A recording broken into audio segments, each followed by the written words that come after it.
เมยสุงค่ะเมื่อได้เป็นวันที่20เหลินโทนที่7ปี2026ในตอนแรกข่าวสายหมอหอมมีข่าว2ตอนที่มาเปิ้นเผาค่ะออนตั้งเปิ้นได้ก็เฮาค่ะมาถ่อมด้วยข่าวโหในค่ะตั้งฝ่ายตับซึกว่ามีลวงแข็งๆก้มกำลวงเฮ็ดเหมืองแฮเมื่อวันที่18เหลินโทนที่7ปี2026ในมีข่าวง้าวออกมาว่าตั้งฝ่ายผู้มีปนพรเขาไล่จัดเฮ็ดปางกุมตั้งอันเป็นเจ้าการป้ายมักมีอันเฮ็ดเกี่ยวกับเลยลวงเมืองค่ำเมืองแฮและลวงโต้งหนึ่งฝ่ายโคตื้นสภาวะเนี่ยค่ะเปิดตาให้อันเจ้าการเจ้างานเขานั้นค่ะเพราะว่าได้เฮ็ดได้สร้างอีหยังเนี่ยก็ไฮไลต์ว่นถึงพรปางอันที่ดีจอมมาปยอก็ไฮไลต์ตื้อกำเฮ็ดจ้อมหนังที่อันมักมันไว้นั่นหนังเต้ๆวาๆเฮ็ดจังได๋คะมีระวังมักมันเปิงโลงมันได้แต่ก็ว่าให้เจ้าการเจ้างานเขานั้นค่ะนะไว้นักปักใจเสียก็ตื้อกำเฮ็ดจ้อมยอก็เหมือนจังหนังว่าอันไหนที่เฮ็ดห้ามไว้ก็อย่าไปเฮ็ดนั่นน่ะเมื่อหนังลองเอาหมากลงและสารเคมีอันมาใจในการเฮ็ดเหมืองนั่นน่ะค่ะเตอำไลเอามาใจตีมันป่นตีป่นเหรียญนำแห้งหนาอาลาดนำป่นเลยเสียทีอันมักมันไหวเฮ็ดไหนก็บ่ว่ามือกะก่อนป่นมานั่นไหนเจ้าการเจ้างานป้ายมักมีเขาไหนก็เปิดตาไฮไลต์นำแมตนำตอนมันนำนั้นนั่นเหี่ยวก็มีหลวงใจตื้อสารเคมีและหมากว่าสังว่าจังไหนในนำแห้งป่นน่ะอาลาแลถึงดีมีพรตุ่มยอนจอมมาหลายปาหลายฝ่ายว่าที่เป็นตึกเคิกแห่งการยกอตึกเคิกป้าอยู่หลีโฮมป้าถึงตึกเคิกถึงลวงลู่ซุ่มสายใจว่าสว่าจังไหนก็มีไหนคะนอกเลอเสียได้เย้าไหนยังไหลให้ผู้เฮ็ดการเจ้าการเจ้างานเขานั้นค่ะให้ไลขับขึงการจ้อมหนังดีอันฝ่ายป้ายผู้ลงเหรียญเขาลาดไว้ยกอลอกลายที่อันกึ่งงามเสแลตื้อกำเฮ็ดจ้วมหนังอันดีมักมันไว้ว่าที่เป็นขิงข้าวยามเฮ็ดกาหือว่ายก็ต้วยปื้นตีปื้นดินมันในเฮ็ดเปิงลองเฮ็ดลอกลายการเฮ็ดมันลอกลายจัดการมันโฮมป้าถึงตุกย้อนให้เอาพรปางนำแมตนำต้วนอันลูกพาตีลวงเฮ็ดเหมืองไหลเจ้าเนี่ยค่ะเอากว่าใจพรปางพรหลีปันตอนตาก้นวันก้นเมืองหนังกึ่งงามเฮ็ดไหนคะลาดป้าแทงว่าสังวาและเกิดขึ้นเปิงเป็นลวงข้องคำมาเป้าว่าไหนจึงไหนผู้เฮ็ดกันฝ่ายเกี่ยวข้องเจ้าการเจ้างานเขานั่นแต่เลยเติงลาตีห้องการฝ่ายเกี่ยวข้องกำเหลียวแลสังเจอหนังว่าอำตื้อกำเฮ็ดจ้อมหนังที่อันมักมันไว้นั้นเป้าว่าไหนก็เตคับขึงกว่าเจ้าหนังปักเปิงหมายมีหวานเมืองมีไว้ให้ไหนเจ้าหนังปักเปิงอันมีไว้ให้ไหนนั่นน่ะเนาะปางกลุ่มในปอกกำในค่ะจัดขึ้นเฮ็ดโดยห้องการฝ่ายก้มกำด้วยถึงเมืองแฮว่าสังหวัดเจ้าในค่ะแล้วก็มีผู้ใหญ่ก้นหลงในดับซึกว่า USA และเจ้าหน้าที่อันเกี่ยวข้องคมป้าถึงก้นลงตื่นก้นเหตุการณ์เฮ็ดงานเจ้าการป้ายมักมีเขาในเขาโฮมว่าเฮ็ดจั่งใดค่ะหรือเซ็นนั่นเนี่ยก็ลาดป้าแทงว่าในเปิ้นตีอันทับซึกว่ากุมกำในมันยามเป็น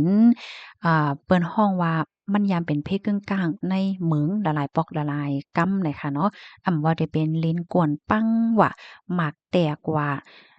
ยอก็มีหลวงป่นเปลี่ยนตีก้นเหตุการณ์เหมือนจังหนังกาจ้างว่าสังว่าจังไหนได้มันยามเกิดขึ้นนั่นน่ะเนาะมื้อกาก่อนตีป่นมาว่าสังว่าจังได๋เฮ็ดไหนคะข่าวงาอันใดออกมาไหนไลฮู้ว่าตีในเพจข่าวนั้นค่ะก็มีคนอ่านมาปันตาหันถึงก็มีอยู่หลายๆก็หลายๆก้นหลายๆเสี้ยนเนี่ยค่ะบางจื้อเนี่ยก็ปันตาหันถึงว่าในนาดีอันทับซึกว่าก้มกำในเอางำเหยียนมาข้าวตั้งจำ40ปีเหย้าก้นแขอยู่ในเมืองกวยกาวา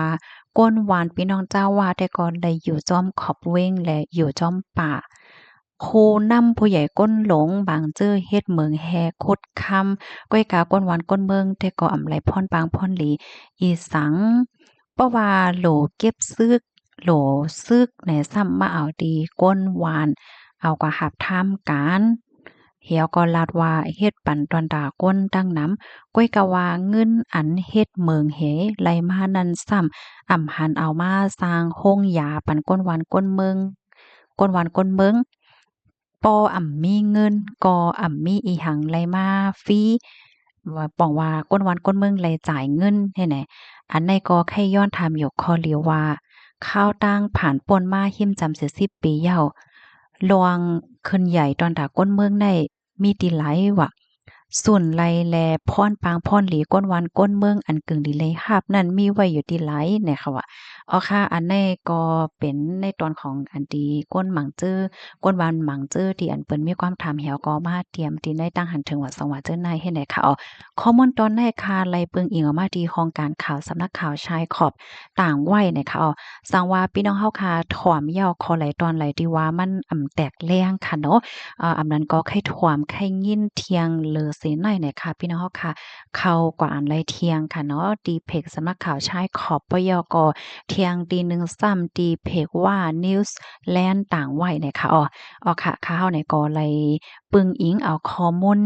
เหี่ยวก็มาสืบอ่านในปันพี่น้องเฮาค่ะเนี่ยค่ะเนาะในตอนนี้ค่ะลูกดีข่าวเงาโหในเสียแหลกำในเฮาค่ะนี่ก็มาถ่อมด้วยข่าวเงาเที่ยงตอนหนึ่งค่ะเฮสภาว่าอันว่าในก็ไปกึดค่ะนะยังตึงมีเทียงอยู่อันนี้เป็นที่เมืองอินเดียค่ะมีก้นลูกเซ็งสาใจกว่า19เกาะนำโทมนำนองหลินกลลินปังเมื่อวันที่19ในมีข่าวง่าวออกมาว่าตั้งฝ่ายพอมีปนพ่อนแลสื่อในปื้นตีอินเดียเปิ้นเผาว่าอิงเนินนำโทมลินกลลินปังในปอกกำในเหี่ยวก็เฮ็ดให้มีก้นลูกเซ็งสาใจกว่าดีเอมันใน19เกาะในแจเมืองตังปอด เจ๋งของวันออกเมืองอินเดียเมื่อวันที่19ที่ป่นมาก็เมื่อวานในกุ้ยเนี่ยค่ะไล่ฮู้ว่าฮอบทบหันก้นหูเซ็งสาใจกว่า8ก่อก้นเลยรับรองตั้งเจ็บ15ก่อในเจเมืองนาคาแลนตั้งปอดเจ๋งของวันออกอันมีแหลนลินติดจับกันตั้งเมืองโคมตุ่มค่ะแลเทียง11ก่อลูเซ็งสาใจตีในปืนตีซัมบูและแคสเมียในอ้อมตั้งฝ่าย ตั้งฝ่ายภูมิพลพรเขาเนี่ยค่ะเนาะก็ลาดว่าฝนตกน้ำท่วมน้ำนองได้ปอกกำในปั่นลวงลูกลองซุ่มกวางๆขวางๆต่อโคขวางเงินค้ำว่าได้เป็นโคขวางคาบการคนและก้นเมืองค่ะเนาะโฮมป้าถึงเปิ้นตีการต่อส่งว่ายก็ตึกเคิกป้าลองอยู่สร้างกินเศร้าเพราะว่าจัดปานก้นเมืองค่ะเนาะเหมือนจังว่าการฝึกซ้อมมาสว่าจังไหนก็มันตึกเคิกป้าแหละจังไหนค่ะ UDNDTV ค่ะเนาะก็เปิ้นภาว่ามีก้นรูดเซ็งสาใจคมในทีเอมันใน19ก่อค่ะและมีก้นอันหลายเที่ยงเป็นหลายเกาะในปื้นตีซัมมูเนาะตั้งฝ่ายตับซึกค่ะเนาะก็ลาดว่าฝ่ายเจ้าหน้าที่ฝ่ายซึกและดังฝ่ายจอยเทียมเพเนี่ยค่ะก็เลยจอยเทียมก้นเมือง11เกาะโฮมบ้าถึงหลวนหาเกาะในปื้นตีดาโซดีของซัมมูจึงไหนอยู่ที่ห้องการฝ่ายฟิล์มฟ้าราศีอินเดียเนี่ยก็ปันฟังเตือนว่ามีตื้อตั้งฝนที่ตกหนักตกนำเทียงในพื้นที่ซัมมูและแคสเมียร์ใน2วันตั้งนานในค่ะนอกเลยเซนั้นภูมิพลพรเขาในยังปืนเผาให้กึดระวังจัดเฮ็ดปางป้อยกุสู่หน้าหมุนอมารานาถปีในเที่ยงตอนดาพี่น้องเจ้าฮินดูอันมีไว้อยู่ดีตั้งปอตอนแคสเมียร์นะคะอันนี้ก็สังเกตว่าให้โจข้าวค่ะเอาลองห่มลมหลอดพี่ไว้ก่อนให้ไหนตั้งฝ่ายภูมิพลพรข่าวลาดว่าปางอันในค่ะเตปองมาจัดเฮ็ดเถียงกำเนึงไหว้หลังสีฟิงฟ้าล่ะสิหลีมาเย้ายาก็เซ็นตาสายตั้งอีหยังจังไหนก็มันปอกหลีมาขึ้นเย้าเฮ็ดจังไหนนะ